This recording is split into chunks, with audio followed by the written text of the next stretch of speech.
Poďme si spolu pripraviť tie krásne nadýchané pagáče z plundrovaného cesta.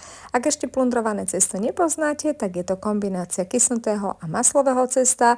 Moja mama vždy rada pripravila plundrované cesto práve okolo Vianočí, Silvestra, ale aj cez rok nechybali u nás pagáče a iné slané dobroty a ja som pred rokmi objavila trošku zjednodušený spôsob, ako také plundrované cesto prichystať. A to tak, že sa prichystá základné kysnuté cesto, to sa rozdelí na viaceré diely, ktoré sa vygúľajú do väčšieho kruhu a tie sa jednotlivo pomažú maslom, vrstvia na seba a takto pripravené nechajú nás skôr pomaly kysnúť v chladničke.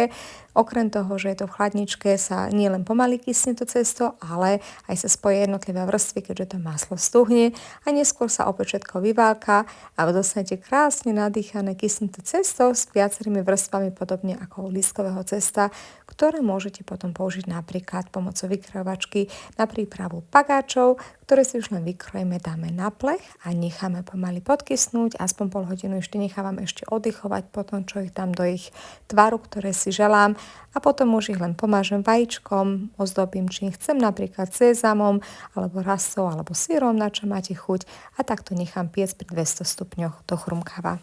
Celý recept nájdete na www.recepty.sk. Dobrú chuť!